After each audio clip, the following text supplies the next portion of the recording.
senjata itu berizin. Andai kata jangankan senjata, orang misalnya bawa golok, ya, dia bukan pedagang golok, kemudian dia bawa misalnya kena razia, nah dipertanyakan senjata itu, untuk apa senjata itu?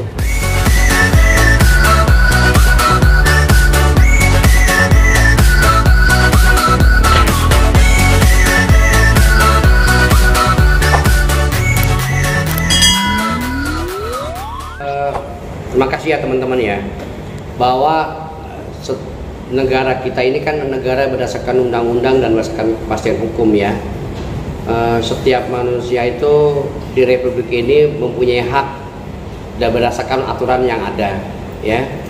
Nah, jika seseorang ini misalnya ingin menjaga dirinya, tentu dia adalah sebagai pendampingnya adalah kepemilikan senjata. Tapi senjata itu hanya dibutuhkan pada saat apabila terjadi sesuatu yang menekankan pada dirinya sendiri ya.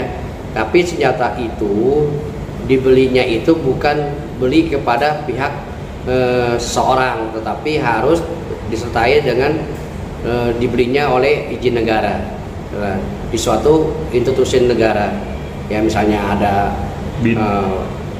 Bakin, ada dari kepolisian ya, juga dari institusi lain, misalnya ada senjata api dari ABRI, itu kan ada. Nah, jadi di sana disiapkan untuk segala dokumen dari kepemilikan. Nah, kalau seseorang melampaui kepemilikannya, misalnya lebih dari satu, itu perlu dipertanyakan apakah orang yang bersangkutan hanya sebagai ingin memiliki senjata, atau dia ingin memperdagangkan senjata, atau juga dia mengatakan bahwa dia hanya koleksi. Tetapi senjata ini tidak bisa dijadikan suatu koleksi, karena senjata aktif itu ada ketentuan undang-undangnya, dan juga ada dokumen-dokumen tertentu yang masa berlakunya akan berlalu. Nah, senjata tersebut juga setiap tahunnya itu akan diuji kelayakan dan tidak kelayakannya, karena baik di dalam bentuk fisiknya maupun dalam peluru-pelurunya juga. Jika tidak dicek, takut membahayakan bagi dirinya pemilik senjata maupun bagi pemilik senjata itu kepada orang lain, seperti itu. Nah, kalau umpamanya senjata ini dibeli dari luar terus diselundupkan ke masuk Indonesia, berarti senjata itu namanya senjata tidak berizin, itu namanya ilegal ya. Makanya itu kena terjerat dalam undang-undang darurat kepemilikan senjata tanpa izin, seperti itu. Tapi kalau misalnya senjata itu tidak dipergunakan untuk membahayakan orang lain, itu kalau tahu senjata itu harus diserahkan kepada penegak hukum untuk diambil, tidak membahayakan bagi orang lain, seperti itu. Kalau senjatanya tidak memiliki izin, berarti kan jelas bahwa senjata itu adalah senjata arti kata tidak mempunyai dokumen kepemilikannya, berarti bisa dijerat dengan undang-undang kepemilikan senjata ya. Sebab senjata api itu yang pada umumnya adalah berizin, yaitu dokumennya dikeluarkan oleh institusi bagi institusi yang mengeluarkan senjata itu. Nah, kalau misalnya senjata itu memang sengaja umpamanya dipinjamkan atau dialihkan, atau dia menerima pembelian atau menerima penjualan, berarti namanya orang itu menjual atau menerima senjata itu tanpa berizin.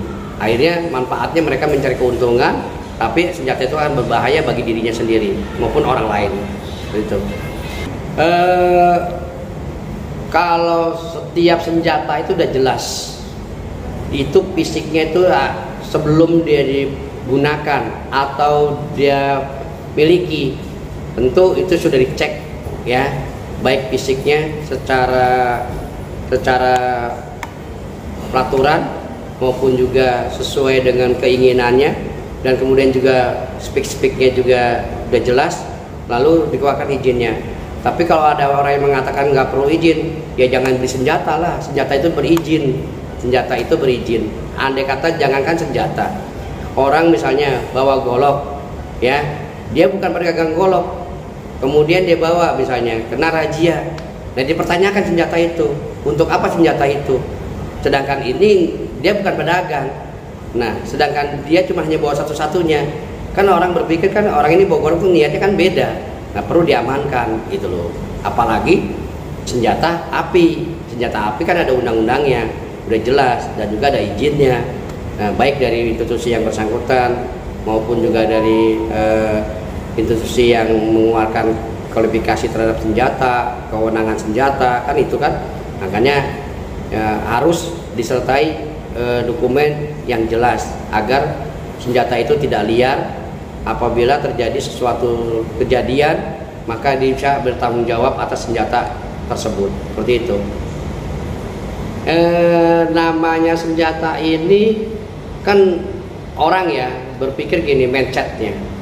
Kalau misalnya dilihat fisiknya biasa dia bukan main senjata, pasti ya kayak nggak ada bedanya dengan orang jual beli mobil, ya. Kayak misalnya ada keluaran baru, dia pasti beli. Dia ingin tahu apa itu. Tapi kan semuanya juga tidak luput daripada kembali lagi perizinan itu. Walaupun dia misalnya ini dia beli hanya kosongan aja, atau misalnya dia beli hanya sebagai koleksi, tetap pada prinsipnya senjata api itu harus dilaporkan kembali dan meminta izin agar dirinya menjadi jelas dan mempunyai kekuatan hukumnya tetap gitu loh. Ini masalah hukuman ya, dalam undang-undang darurat ya, sudah dijelaskan bagaimana proses sepak terjangnya. Pertama, kepemilikan senjata awalnya dari mana, beli kepada siapa, siapa yang memasuki, kemudian disertai dokumen apa tidak, kemudian senjatanya ini dimiliki atau didagangkan, atau dia hanya sebagai koleksi, atau senjatanya dipinjamkan, atau dia mencari keuntungan, atau dia juga umpamanya dia mengatakan bahwa ini saya banyak senjata, Anda mau beli enggak? Nah, artinya kan mereka kan menawarkan, tapi kalau misalnya ada yang membeli, berarti mereka menjual beli senjata tanpa izin, seperti itu ya. Tapi kalau hanya koleksi, dia harus juga menyerahkan semua senjata itu, harus disertakan izin-izinnya bahwa dia menyatakan bahwa ini hanya sebagai koleksi, tapi yang jelas dia tidak membahayakan bagi orang lain, seperti itu.